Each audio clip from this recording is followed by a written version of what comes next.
Yeah, come on, I'll back for a moment. Take your mind. What the God, man?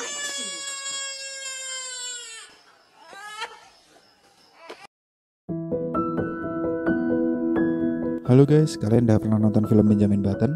Buat kalian yang belum nonton, singkatnya film ini mengisahkan tentang sebuah kehidupan di mana seseorang terlahir secara berbeda. Ia dilahirkan dengan fisik seperti orang tua berumur 80 tahun. Tapi kemudian seiring pertumbuhan usianya, fisiknya semakin menjadi muda, bahkan menjadi seorang pria yang sangat tampan. Jadi bagaimana jika urutan perkembangan fisik seseorang justru berkebalikan dari orang-orang normal pada umumnya?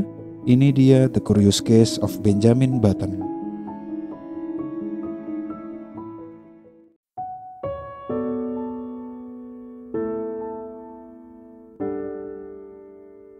Cerita dimulai dengan memperlihatkan seorang wanita tua yang sedang dirawat di rumah sakit. Ia bernama Daisy, ditemani anaknya yang bernama Caroline. Kemudian Daisy bercerita tentang seseorang yang bernama Mr. Cake.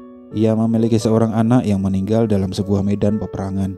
Mr. Cake mendapat kepercayaan sebagai pembuat jam raksasa yang akan dipasang di sebuah stasiun di kota New York. Tapi alhasil ia membuat jam tersebut justru berjalan terbalik, tak searah jarum jam pada umumnya. Ia berkata bahwa memang jam itu sengaja dibuatnya berjalan mundur dengan harapan bahwa waktu bisa kembali dan membawa orang-orang yang telah pergi. Setelah bercerita, lalu Daisy meminta Caroline untuk membacakan sebuah buku harian. Buku itu adalah milik Benjamin Button. Lalu Caroline mulai membacakannya dan ini menjadi transisi film untuk menceritakan kisah Benjamin sebagai titik cerita utama. Benjamin Button. And I was born under unusual circumstances. Pada tahun 1918, ketika orang-orang sedang merayakan berakhirnya Perang Dunia Pertama, terlihat seseorang berlari dengan terburu-buru karena istrinya tengah melahirkan. Ia adalah Thomas Button.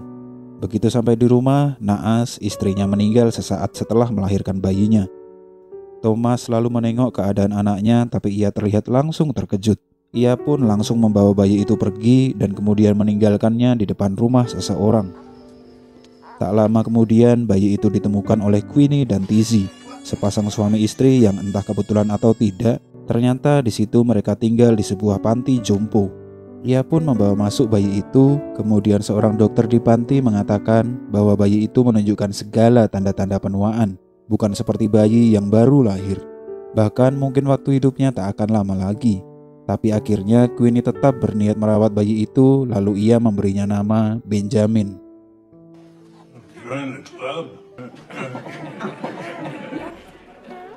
Benjamin mulai tumbuh di panti jompo tersebut dan berteman dengan orang-orang yang secara fisik sama dengannya, meski sebenarnya jiwanya tetap masih anak-anak. Suatu hari Queenie sang ibu membawanya pergi beribadah ke gereja. Mereka didoakan oleh seorang pendeta dan disitulah Ben yang berumur 7 tahun mulai berusaha untuk berjalan. Perlahan Ben berusaha, tapi kemudian sang pendeta gereja itu meninggal dunia. Suatu hari salah satu teman di panti bernama Mr. Oti mengajak Ben pergi keluar. Dialah teman pertama Ben yang mengenalkannya tentang dunia luar, hingga waktu itu Ben pulang larut malam. Pada tahun 1930, Ben bertemu dengan seorang gadis muda bernama Daisy, cucu salah seorang penghuni panti. Saat itu Ben masih berumur 12 tahun, tapi sejak itu mereka bisa menjalin keakraban dan Daisy bisa merasakan bahwa Ben sebenarnya bukanlah orang tua seperti yang terlihat pada fisiknya. Tapi Ben jadi mulai mempertanyakan apa yang salah dengan dirinya. Ben belajar bermain piano dan seiring berjalan waktu, ia menyadari tumbuh rambut di beberapa bagian tubuhnya. Dan ia mulai merasakan fisiknya semakin hari semakin muda dan kuat. Suatu hari Ben pergi ke sebuah dermaga dan di situ ia langsung mulai ikut bekerja pada sebuah kapal penarik milik Kapten Mike. Dalam waktu luang, Kapten Mike membawa Ben untuk bersenang-senang. Ben pun mengenal sebuah tempat lokalisasi. Ketika dalam perjalanan pulang, seseorang menawarkan tumpangan. Dialah Thomas Button. Mereka lalu minum dan berbincang sebentar. Thomas belum mengatakan tentang siapa dirinya sebenarnya. Terlihat ia hanya mengajak Ben untuk lebih akrab. Di usianya yang hampir 17 tahun, Ben mulai memutuskan meninggalkan rumah untuk pergi berlayar. Saat itu, Daisy yang masih berumur 11 tahun terlihat tak ingin Ben pergi. Ia pun meminta Ben untuk selalu mengirimkan kabar untuknya. Bersama Kapten Mike dan awak kapal, Ben pun berlayar untuk sebuah perjanjian kontrak. Saat berada di Rusia, Ben sempat bertemu seorang wanita yang bernama Elizabeth. Meski ia telah bersuami, tapi dari situ Ben pertama kali mengenal cinta. Cinta yang hanya sesaat dan akhirnya meninggalkan Ben begitu saja. Setelah itu, dalam masa Perang Dunia II, kapal Kapten Mike ditugaskan untuk ikut andil dalam membantu militer Amerika. Malam itu mereka berhadapan dengan kapal musuh dan saling menembaki. Hingga akhirnya kapal musuh berhasil diledakkan, tapi sayangnya semua awak kapal tewas, termasuk Kapten Mike. Hanya Ben yang masih hidup dan kemudian diselamatkan oleh kapal Angkatan Laut Amerika. Pada tahun 1945, Ben kembali ke rumahnya di Panti Jompo. Saat itu usianya menginjak 26 tahun.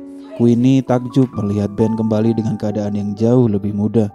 Lalu beberapa minggu kemudian, datanglah Daisy ke rumah itu.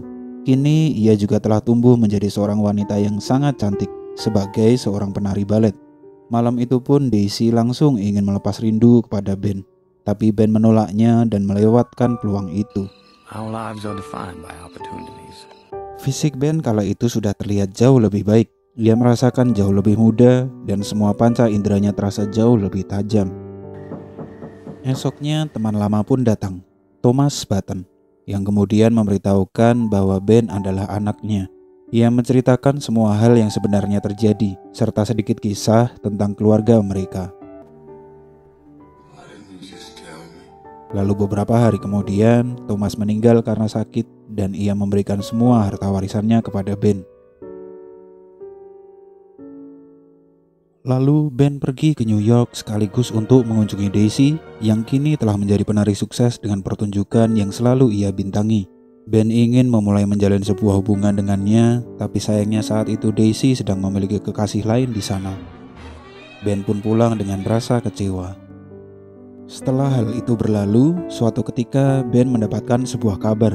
Ternyata Daisy mengalami kecelakaan hingga kakinya patah dan tak bisa menari lagi. Ben datang kala itu dengan penampilan yang sangat sempurna, tapi Daisy justru merasa dalam keadaan krisis kepercayaan diri. Ia tak mau Ben menolongnya dan mengasihani dirinya. Hingga akhirnya pun Ben pergi. Meski tanpa sepengetahuan Daisy, saat itu Ben sementara masih tetap berada di sana untuk menjaganya. Akhirnya, di tahun 1962 saat Ben berumur 44, Daisy kembali ke rumah panti itu.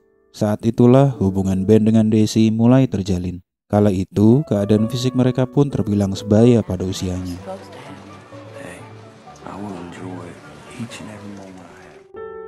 Suatu hari, Queenie meninggal. Ben kehilangan sosok ibu yang merawatnya sejak kecil. Ben menjual rumah warisan dari ayahnya untuk kemudian hidup bersama Daisy di sebuah rumah sederhana. Mereka menjalani kehidupan yang sangat bahagia. Meski terkadang, Daisy terlihat bersedih karena tak ingin mengalami penuaan, dan ia masih membayangkan kesuksesannya di masa muda. Akhirnya, ia membuka sebuah studio tari balet untuk melatih anak-anak remaja. Lalu terlihat ia memberikan kabar bahagia kepada Ben mengenai kehamilannya. Seiring berjalan waktu, Ben terlihat semakin muda, sedangkan Daisy menjadi semakin dewasa. Hingga kemudian Daisy melahirkan seorang bayi perempuan yang diberi nama Caroline. Membaca cerita ini pun Caroline menjadi tahu tentang cerita siapa orang tua kandungnya yang sebenarnya. Meski dalam keadaan yang bahagia, Ben menyadari semua kekurangan yang ada pada dirinya. Lalu ia memutuskan untuk pergi dengan meninggalkan semua aset warisan yang dimilikinya. Karena ia tahu fisiknya akan semakin menjadi muda dan tak akan bisa membesarkan anak kesayangannya. Benar saja, ketika datang kembali, Ben terlihat seperti seorang pemuda berusia 20 tahun. Saat itu anaknya telah berumur 12 dan Daisy telah bersuami. Caroline tua yang ada di rumah sakit ternyata masih teringat akan pertemuan itu. Malamnya Daisy kemudian bertemu dengan Ben secara pribadi dan mereka memberikan semangat untuk satu sama lain. Itulah pertemuan mereka yang terakhir kalinya. Setelah itu, ketika suami Daisy sudah meninggal, Daisy menerima sebuah panggilan telepon. Ia mendatangi panti jompo dan di situ ada pihak kesejahteraan anak yang mengantar seorang remaja dengan keadaan tak bisa mengingat apapun. Yang ia ingat hanya namanya, Benjamin. Daisy pun lalu menjadi sering mengunjungi panti jompo itu untuk merawat Ben. Fisik Ben kini semakin menjadi kecil dan bahkan ia sering mendadak lupa siapa dirinya dan di mana ia sekarang. Sesekali ia bercerita kepada Daisy bahwa ia tidak bisa mengingat kehidupan masa lalunya. Tapi Daisy merawatnya dengan baik hingga tak terasa Ben kini menjadi seorang balita yang lupa cara berjalan. Suatu ketika di tahun 2002, Daisy menggendong Ben yang sudah menjadi bayi. Bayi itu menatap Daisy lalu perlahan memejamkan matanya seolah tertidur. Itulah kepergian Ben yang diceritakan oleh Daisy tua yang terbaring di rumah sakit, yang kemudian juga menemui Ben. Ending cerita memperlihatkan orang-orang yang pernah ada di dalam kehidupan Benjamin Button dengan kisahnya masing-masing. Lalu terlihat sebuah jam raksasa itu kini sudah tak lagi digunakan.